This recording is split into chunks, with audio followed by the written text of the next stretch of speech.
I was interviewed by NPR very unexpectedly. I'm going to give you the details before the interview, starting right now.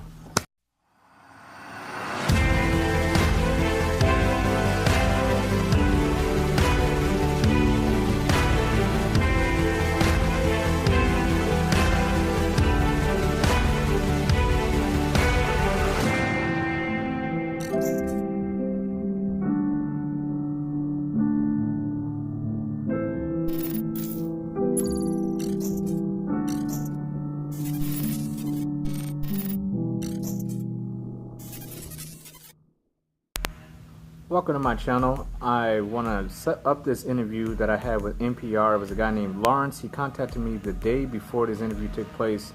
It was a Thursday night. He contacted me via email. He had seen my video that I was talking about small channels being demonetized, the big subject of the week that popped up, and he saw the video and wanted to interview me, basically like a screening interview to set up possibly maybe a bigger interview.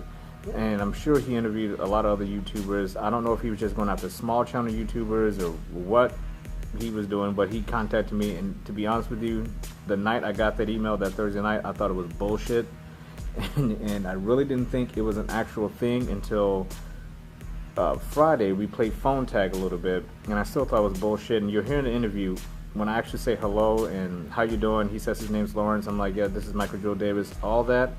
At that point, I did not believe him until he actually got into the interview. Until maybe about 3 minutes into the interview, I was like, okay, this might be a real thing. We get so much spam and bullshit now through email. You just really don't know. Especially when he called, it wasn't the number he left. He kind of stumbled a little bit in his voicemail, so I was a little like, I don't know. But once you hear the interview, you can see the legitimacy of it one way or the other. Who knows? Interview lasted a little while. He was a really nice guy. I mean, he stayed on. I mean, we played phone tag for about an hour, so that's how bad he wanted to talk to me about this particular subject. And you'll hear what we were talking about in the interview. It's the same thing I said in my video, and I'll put a link in the description if you missed that. Small channel demonetization. I have a fucking hard time saying that word. I even screwed that up in the interview. Demonetization. It almost sounds like demonic possession. Some fucking bullshit. Demonetization. We'll go ahead and get in the interview, but before we do, I wanted to say, because a lot of people always ask me, I even said this in another video, a lot of times you're not able to get opportunities like this if you don't put yourself out there and just throw a video out there and try to always make it the best that you can. And I even covered that a little bit in that video that he initially watched. And from this interview, after this interview, there was actually a marketing agency that called me after this interview, and there was a couple other people that called me, and I'm actually talking to them right now about a few things, and it all sprung from this interview. And I'm not saying the NPR video interview was linked to the marketing people calling me, but they contacted me literally hours, maybe about 8 hours after the interview. They called me, and I contacted me through email, and they're sending me a package to market my channel. Now, I don't know if I'm going to do it or not. I'm just talking to them about it, but it's something popped in there. So I always want to say to you small-time YouTubers, make every video you make, treat it as if you never know who could be watching it. You never know. It could be 1 view, it could be 2 views, 2,000 views. You never know who's going to press that button and watch your video. You just really have no idea. Your video is going all over the world if you want it to. So treat it as such, and I don't know what's going to come after this interview, or the marketing agency that called me that saw my video. I have no idea, but it's just a good example of it never would have happened if I hadn't have made the video. So continue making your videos. Make them as best as you can possibly fucking make them. That's what I always say. And people always, why do you use bad language all the time? Well, if they're going to take all your money away, you might as well fucking use bad language now, because there's no advertisers that say that you can't. That's a plus. You got to look at the bright side of some of the things. Yeah, the advertisers are gone, but in my opinion, it opens up more creativity. So now, as long as you're staying within your strike zone, you're not getting strikes, have your opportunities.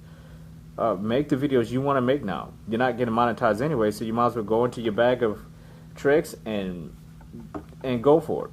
That's what I did with my video. I just really have stopped caring about what YouTube thinks about me and my channel. And I've stopped caring about what people think about my channel. I don't care how many subscribers I have. I don't care how many views I have. I'm gonna make my videos.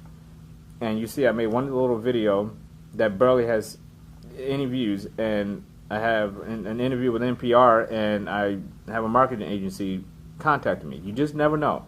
Now, like I said, I don't know what's going to come from the interview.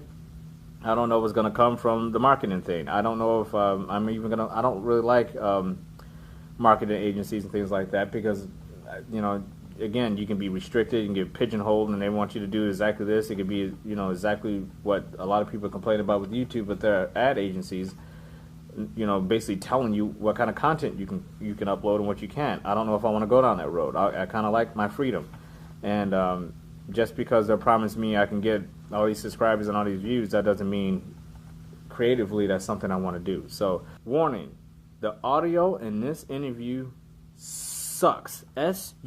SUCKS sucks because my telephone recording system for my phone is horrible. You can hear the other guy okay, but my voice always sounds like shit, and my voice sounds like shit without the recorder, but it even sounds even more like shit with the recorder. So you're gonna hear in this interview the sound quality goes down. The interview is there if you want to listen to it.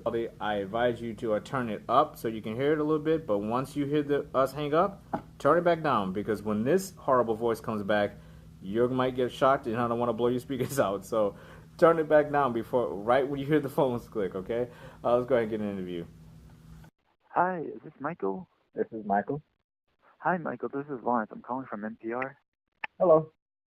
Hi, how are you? I'm doing good, thank you. Thank you for getting back to me. Is now a good time for you to talk? It sure is. Great. So yeah, like I said, I work for the Weekend Edition show, and we're looking to have a conversation in regards to the latest update, regarding YouTube's monetization update and the changes that's being made, and what effect it's going to have on small YouTuber creators. So today I was wondering if you'd be open to speaking to me a little bit about that right now. Oh, I sure can. Great. Yeah. So if you don't mind, what kind of entertainment or videos that do you do on your channel? Well, when I first started out, I started out as kind of just doing kind of like comedy bits back when it was about 7 years ago when YouTube was a little lighter, you know, and then it kind of moved to exotic animals, and I've been doing exotic animals and awareness, just trying to educate people on that. But I've transitioned from that into a channel that's basically just a how-to channel to help people with a whole variety of things dealing with life and stuff like that. It's a small channel just dealing with small-time issues, basically. Got it. And how long have you been doing this for? I've been on YouTube now making videos probably for close to 8 years now. 8 years, wow. And how often would you say you post videos? I try to post at least 2 times a week, 2 to 3 times a week. That's usually, if I post anything under that, you know, I'm not doing my job.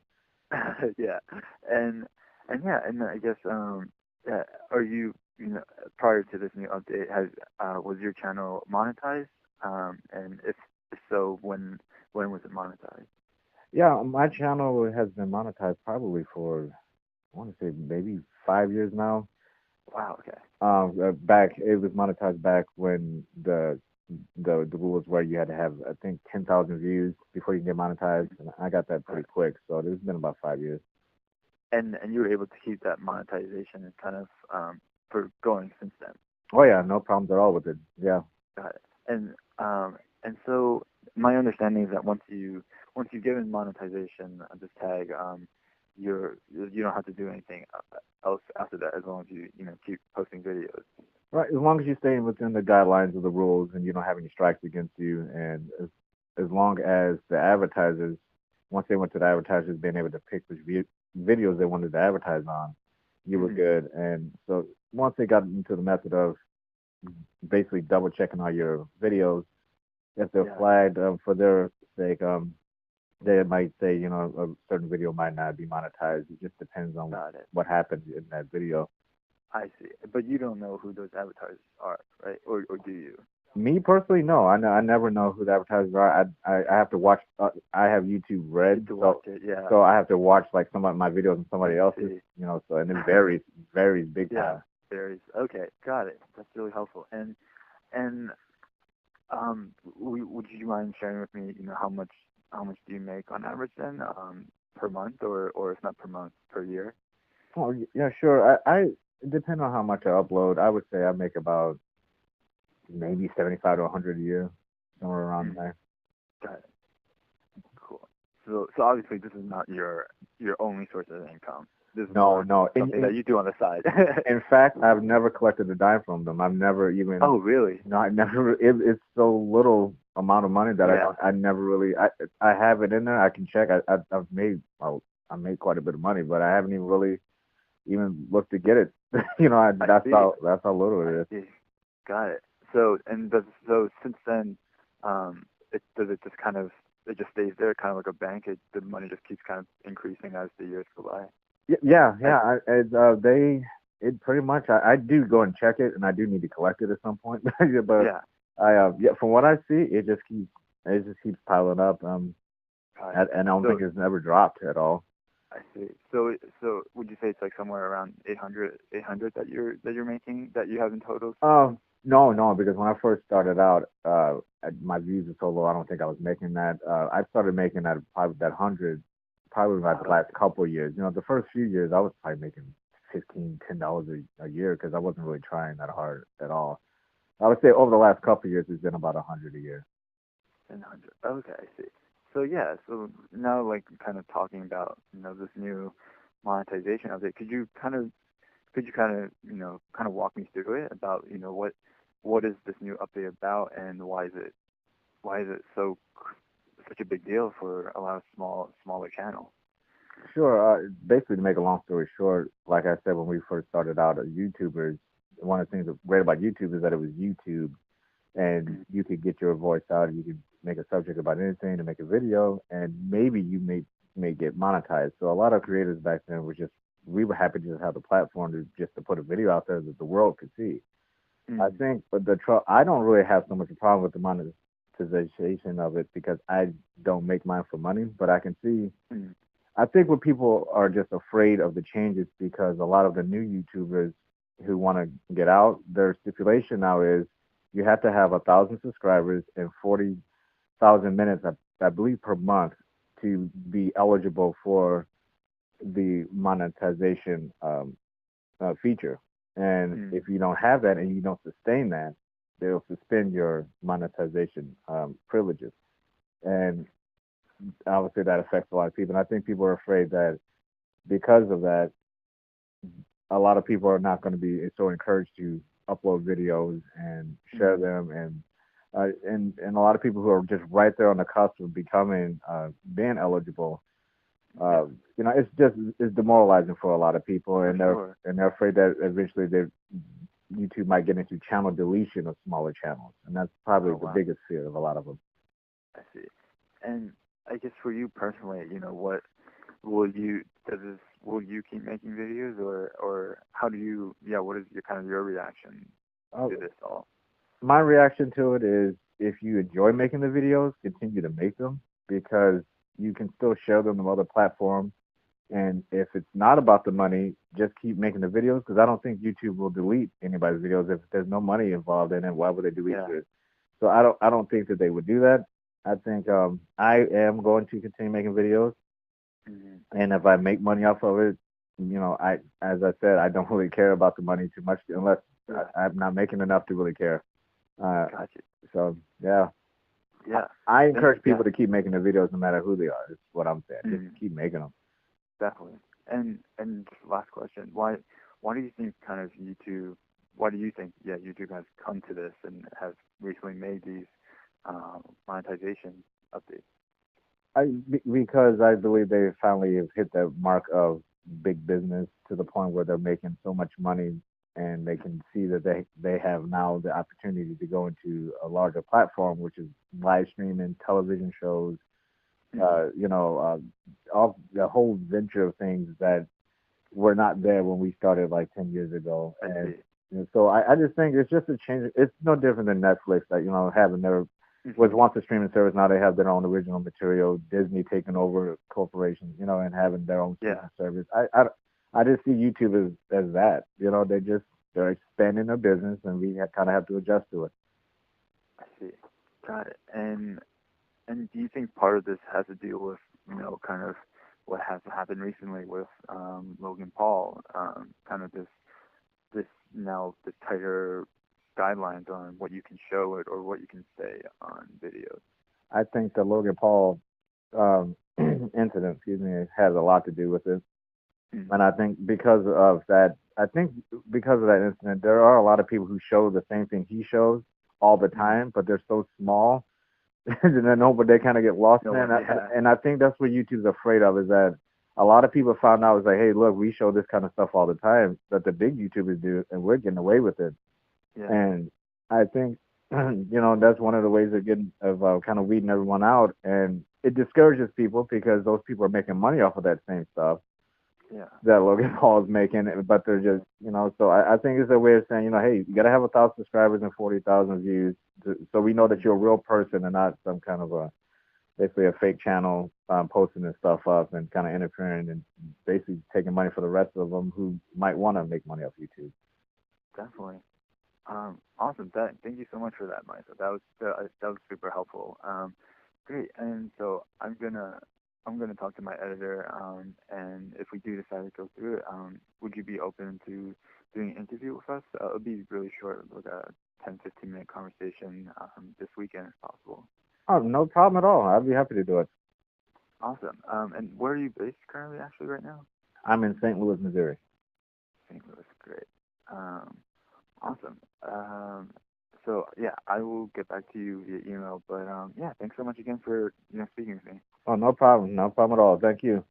Yeah, have a good day. You too. Bye. So we will see what happens with that interview and what happens going forward. As far as I'm concerned, I'm not worried about all that stuff. I'm just going to continue making the content that I was going to be making anyway, regardless of the interview. It was more like a screening interview, and I'm sure they contacted a lot more other people. I'm still talking to them, so it's the communication is still open with NPR. It was nice to actually be able to talk to somebody who just literally asking you these questions. It was unexpected, but it was pretty cool at the same time. A lot of people may be a little pissed off that I said some of the shit that I said. Like, why don't you care about, this thing a little more? Why don't you? It's not that I don't care. It's just that you have to make the best out of every opportunity you get. You have to make the best out of every situation. You turn every negative into a positive. And I always look at the bright side of things. I don't get down on myself. So I understand points of views of everybody. I pride myself in knowing how to put myself in other people's shoes, but I also pride myself in knowing the limitations of your control. When you're dealing with a business that has all this money, you are basically asking for a piece of that money based off of a platform that they're providing for you. There's just certain things you just have no control over, and you just have to look at the bright side of it and just do the best that you can and have fun doing it. And this has never happened before. We never had this many people, billions and billions of people on making videos, every minute at the same time. I mean, just billions and billions of videos going up all the time. That's hard. That's hard for anybody, especially if you need somebody to help you fund it and you want to have your business grow. Growing is a part of life. And this video is growing old. So I'll see you guys on the next one. Be you and be genuine. If you have not subscribed, go ahead and hit that subscribe button. Get knighted. And I'll see you guys next time. Be safe. Take care.